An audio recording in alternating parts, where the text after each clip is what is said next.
Good evening students, most welcome once again. और हम लोग अभी तक क्लास पढ़ रहे थे अपना आर्टिकल्स का, और आर्टिकल्स में हमारी जो टॉपिक थी ए और एन, जिसको हम लोग इंडेफिनिट आर्टिकल्स कहते थे।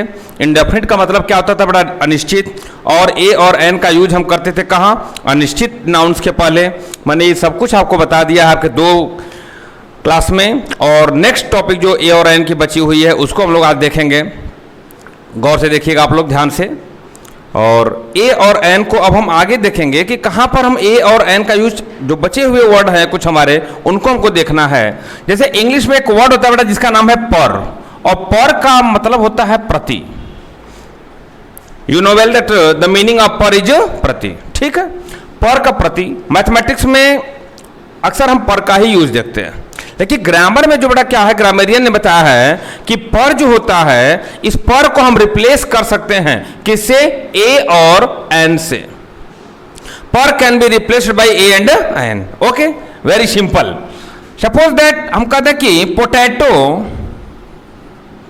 Potato sells at 20 rupees per kg. It means आलू जो 20 रुपए किलो बिकता है, तो बेटा 20 रुपए किलो का मतलब होगा 20 रुपए प्रति किलो। ये मैथमेटिक्स में हम अक्सर पर का यूज करते हैं, बट ग्रामर में इस पर को हम रिप्लेस कर सकते हैं ए और एन के द्वारा। तो अब चूंकि क्या है, तो ये क्या हो जाएगा? 20 रुपीज केजी है, तो क्या हो जाएगा? अ केजी। इस पर केजी का मतलब क्या होगा बेटा? अ केजी। और अ केजी का मतलब क्या होगा बेटा? पर केजी। ओके, दोनों तरह से आप कह सकते हो। क्लियर? हम कहते हैं राजधानी एक्सप्रेस 150 किलोमीटर प्रति घंटे की स्पीड से दौड़ती है। राजधानी एक्सप्रेस हमको लिखना अगर तो हम कहेंगे द राजधानी एक्सप्रेस रन्स एट 150 किलोमीटर्स प्रति घंटे। अब इस प्रति घंटे को हम कहेंगे पर आवर, और इस पर आवर को हम कहते हैं क्या बेटा? An hour. और के पहले एन लगेगा, ये मैंने बता दिया पूरा लास्ट वीडियो में आप लोगों को। तो पर के स्थान पर हम ए और एन का यूज कर सकते हैं। इन place of per a an can be used. Okay, it's clear? Okay, next topic.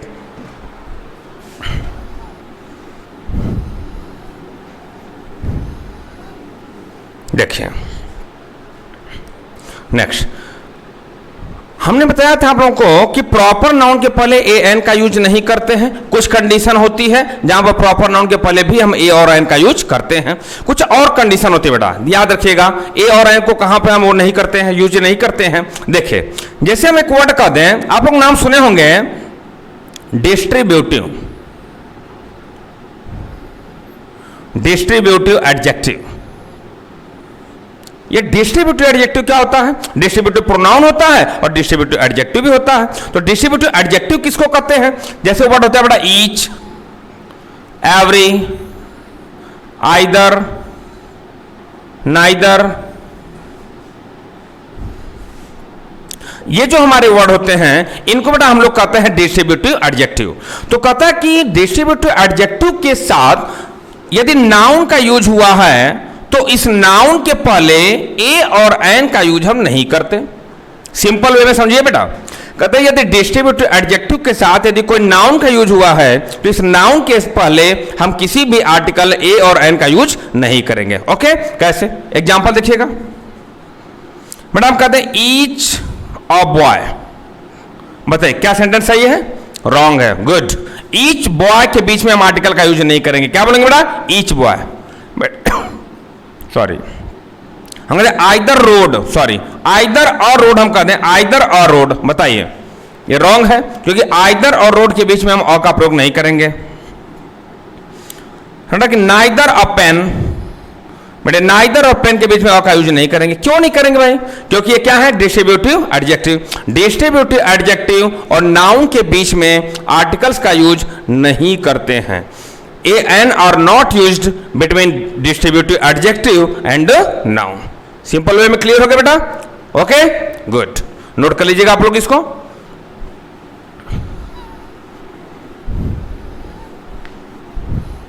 Distributive adjective के बाद आता है बेटा मेरा डेमोन्स्ट्रेटिव एडजेक्टिव। डेमोन्स्ट्रेटिव। डेमोन्स्ट्रेटिव कौन वर्ड आते हैं बेटा? जो डेमोन्स्ट्रेट करते हैं। डेमो होता है ना, हम लोग बोलते हैं डेमो है। What is demo? Demo is the short form of demonstration, प्रदर्शन। आपका प्रदर्शन कैसा है उसी का शॉर्ट फॉर्म होता है बेटा डेमो। तो डेमो जो वर्ड होता है, डेमोन्स्ट्रेटिव जो वर्ड होता है, ये दिस है, दैट है, दिस का प्लूरल होता है दीज, और दैट का प्लूरल होता है दोज, ऐसे वर्ड होते हैं। तो कहते हैं बेटा कि ये जो हमारे डेमोन्स्ट्रेटिव एडजेक्टिव हैं, इन डेमोन्स्ट्रेटिव एडजेक्टिव और नाउन के बीच में हम आर्टिकल ए और एन का यूज नहीं करते। एग्जाम्पल देखिएगा, जैसे बेटा हम कहते हैं दिस अ बॉय, बताओ ये करेक्ट है ये रॉन्ग है बेटा? यहां पर किसका यूज नहीं होगा और काम कहेंगे दिस बॉय। बेटा हम कहें that a girl, that a girl, ये क्या बेटा? रॉन्ग है। क्या होगा? That girl. दीज और पेन्स, वैसे ही रॉन्ग हो जाएगा क्योंकि प्लूरल नाउन है, और मैंने आपको बताया प्लूरल नाउन पहले आर्टिकल का यूज नहीं करते, और वैसे भी डेमोन्स्ट्रेटिव वर्ड है तो अ का यूज हम नहीं करेंगे। Okay, clear? नोट हो गए बेटा आप लोगों के? शाबाश, thank you. Demonstrative adjective. Demonstrative adjective के बाद अब हम लोग आते हैं बेटा, एक वर्ड होता है पोजेसिव एडजेक्टिव। पोजेसिव एडजेक्टिव, ये पोजेसिव एडजेक्टिव क्या होते हैं? जो पोजीशन दिखाते बेटा। पोजीशन क्या होता है? अधिकार होता है। कैसे? जैसे वर्ड होता है आई है, तो आई का पोजेसिव वर्ड होता है बेटा क्या? माई। ओके, ये पोजेसिव एडजेक्टिव होता है। माइन भी होता है, लेकिन माइन क्या होता है? वह होता है पोजेसिव प्रोनाउन। पोजेसिव एडजेक्टिव में my, your, his, her, our, their, its, ये हमारे पोजेसिव एडजेक्टिव बेटा। कहते हैं कि पोजेसिव एडजेक्टिव यदि आ जाता है तो पोजेसिव एडजेक्टिव के बाद जो नाउन होता है उस नाउन के पहले भी हम ए या एन का यूज नहीं करते हैं। ए एन और not use between possessive word and noun. For example, my a pen, क्या ऐसा वर्ड बेटा कभी सुने आप लोग? माई अ पेन नहीं सुने होंगे। कैसे सुनेंगे? गलत है तो सुन भी नहीं सकते। माई पेन होता है, न कि माई अ पेन। बेटा हम कह दें your a father, your a father, your father होता है your a father. Good, very good, your father होता है। बेटा हम कह दें his a book, his a book, क्या बेटा अ का यूज होगा? नहीं होगा। तो ये पॉजिटिव एडजेक्टिव हमारे। पॉजिटिव एडजेक्टिव के बाद यदि नाउन का यूज होता है तब भी हम उनके बीच में ए और एन का यूज नहीं करते। बहुत सिंपल बेटा, एकदम सिंपल वे में। थोड़ा सा कंसंट्रेट रहेंगे, पूरा ग्रामर समझ में आ जाएगा, इट्स माय प्रॉमिस।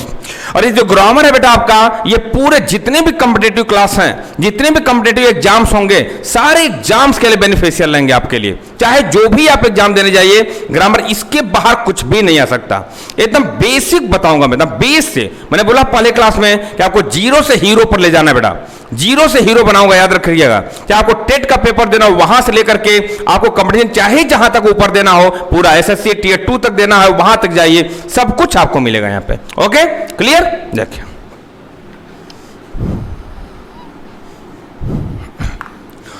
बेटा, होता है जो हमारे रेगुलर मील्स होते हैं, भोजन जो हमारे होते हैं बेटा, जो भोजन होते हैं, जैसे बेटा हम लोग कहते हैं रेगुलर मील्स, जिनको कहते हैं ब्रेकफास्ट,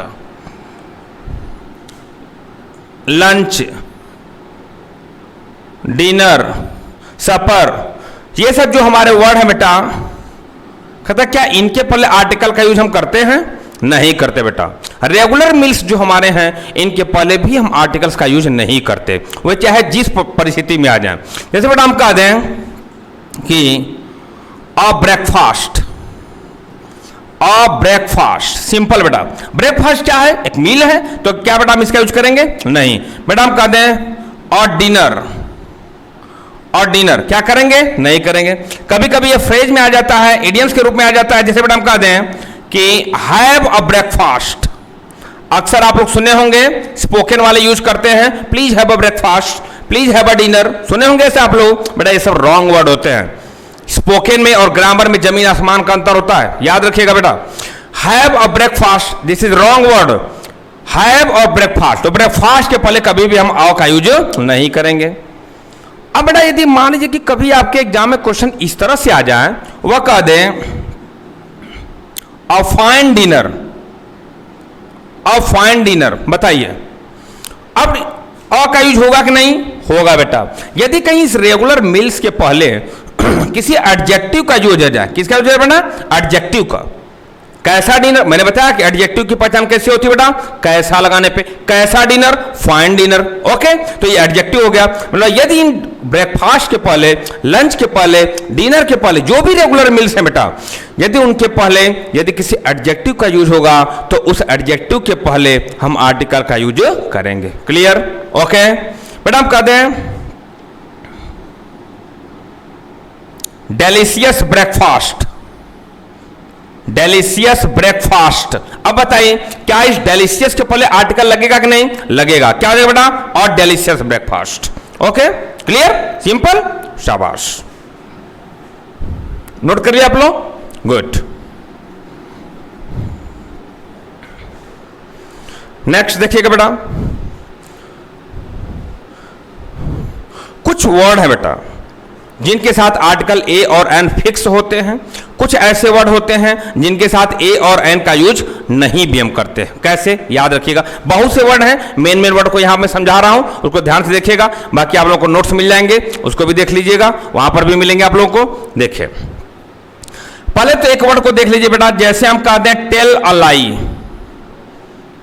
क्या होती है इसकी मीनिंग बेटा, टेल अ लाई की मीनिंग क्या होती है, बच्चा भी जानता है। क्या होता है बेटा, टेल अ लाई का मतलब होता है झूठ बोलना। क्या होता है बेटा, झूठ बोलना। अच्छा कोई आपसे पूछ दे कि झूठ बोलने और सच बोलने में क्या अंतर होता है, बताइए सर, झूठ बोलने और सच बोलने में क्या अंतर होता है, तो आप लोग क्या बताओगे, अरे भाई झूठ झूठ होता है, सच सच होता है, यही बोलेंगे।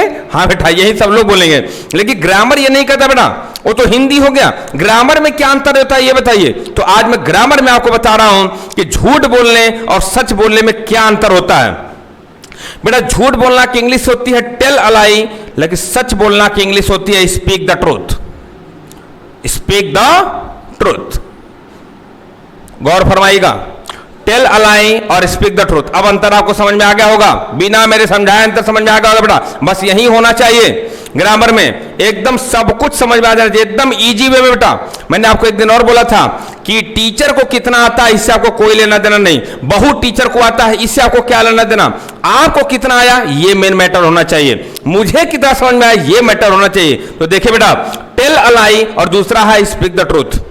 गौर फरमाइएगा बेटा, झूठ बोलना के लिए, फोकस करेगा बोर्ड पे, झूठ बोलने के लिए हम वर्ब टेल का प्रयोग करते हैं और सच बोलने के लिए हम वर्ब स्पीक का प्रयोग करते हैं बेटा। झूठ बोलने के लिए हम आर्टिकल अ का यूज करते हैं और सच बोलने के लिए आर्टिकल द का यूज करते हैं। जो दो बहुत इंपॉर्टेंट जो टॉपिक थी इन दोनों के लिए उसको देखें। अब आप ऐसे करके मत भाग जाइएगा कि झूठ झूठ होता है सच सच होता है, नहीं बेटा, हमको क्या देखना है कि झूठ बोलने के लिए हम वर्ब टेल का यूज करते हैं और सच बोलने के लिए हम वर्ब स्पीक का प्रयोग करते हैं। झूठ बोलने के लिए हम आर्टिकल अ का यूज करते हैं और सच बोलने के लिए आर्टिकल द का यूज करते हैं।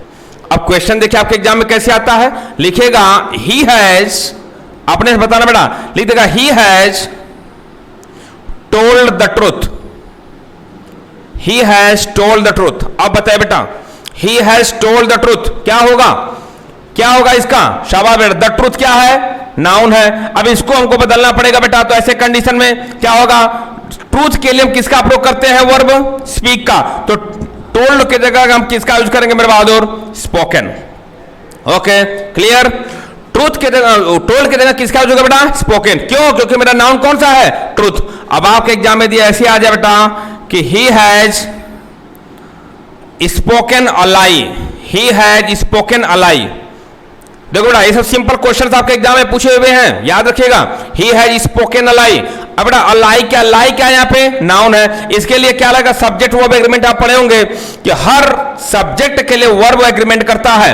अब बेटा ये सब्जेक्ट मेरा नाउन है, मेरा ये नाउन, नाउन की इस लाई के लिए किसका प्रयोग हम लोग करते हैं, टेल का, और टेल का प्रयोग करेंगे, स्पोकन को कट करेंगे तो स्पोकन थर्ड फॉर्म है बेटा, तो टेल का थर्ड फॉर्म क्या हो जाएगा, टोल्ड हो जाएगा, तो he has told a lie. Okay clear. ये तो वर्ब था बेटा, जब मैं सब्जेक्ट वर्ब एग्रीमेंट पढ़ाऊंगा तो इसको फिर से मैं रिपीट करूंगा। अब कभी कभी आपके एग्जाम में ये आर्टिकल को चेंज कर देता है, लिख देगा यहां इस टोल्ड को भी सही कर देगा, यहां इसको भी सही कर देगा, लिख देगा he has spoken a truth, लिख देगा he has told the lie. Article को भी कभी कभी आपको चेक करता है, देखिए आर्टिकल की जानकारी है कि नहीं बच्चे को। छोटे छोटे ऐसे तो सब लोग पढ़े हैं, यहां सिंगुलर नाउन है तो ये लगा दो, ये लगा दो, लेकिन यहां देखना है बेटा क्या करना है, he has spoken a truth. आप देख रहे हो कि स्पीक और ट्रूथ के बीच में आर्टिकल किसका प्रयोग करते हैं, द का, तो क्या अ का यूज होगा, नहीं, क्या होगा बेटा, द हो जाएगा। देखिएगा ही हैज टोल्ड द लाई, आप देखो टेल और लाई के बीच में आर्टिकल किसका यूज करते हैं बेटा, अ का, तो द को हम कट करेंगे, क्या लिखेंगे, a lie. Okay it's clear, any problem, शाबाश। देखिए आगे ऐसे बहुत से हमारे वर्ड्स हैं, उनको हमको चेक करना है बेटा, देखना है। देखिए मैं बता रहा हूं आप लोग को जो इंपॉर्टेंट वर्ड्स हैं। एक वर्ड होता है बेटा इन और नट सेल, इन और नट सेल। बेटा इन और नट सेल के बीच में किसका प्रयोग करते हैं हम लोग बेटा, अ का, संक्षेप में होता है, इसको मैं पढ़ाऊंगा आप लोग को। इसको क्या कहते हैं बेटा, संक्षेप में। बेटा एक वर्ड होता है at a stone's throw, at a stone's throw. बेटा दो वर्ड होते हैं, ध्यान सुनिएगा, और होता है at an arm, arm's length. थोड़ा सा ध्यान दीजिएगा इधर बेटा, एट अ स्टोन थ्रो एक वर्ड पूछता है आपके एग्जाम में, बहुत इंपॉर्टेंट, ये दोनों वर्ड हैं, और होता है एट एन आर्म्स लेंथ। इनकी मीनिंग पूछता है बेटा, इनकी मीनिंग एक दूसरे से रिलेट है, कैसे है अभी मैं आपको समझा दूंगा, कभी भी आपको भूलेगा नहीं। मैंने बोला बेटा कि पूरा वोकैब तक आपको ट्रिक से मिलेगा, ध्यान से सुनिएगा इसको। एट अ स्टोन थ्रो और एट एन आर्म्स लेंथ, ध्यान सुनिएगा। स्टोन क्या होता है बेटा, व्हाट इज स्टोन, पत्थर, गुड। हम पत्थर को यदि लेकर, छोटा सा पत्थर है बेटा, टुकड़ा है, उसको लेकर के यदि हम थ्रो कर रहे हैं, थ्रो, यदि उसको थ्रो कर रहे हैं तो पत्थर कहां जाएगा, दूर तक जाएगा, पत्थर कहां जाएगा, दूर तक जाएगा बेटा। लेकिन ठीक अपोजिट इसकी मीनिंग होती है, पत्थर दूर जा रहा है तो इसकी मीनिंग क्या होगी, दूर का अपोजिट क्या होता है, नजदीक। तो बेटा एट ए स्टोन थ्रो का क्या होता है बेटा, नियर, क्या था मेरे बहादुर, नजदीक।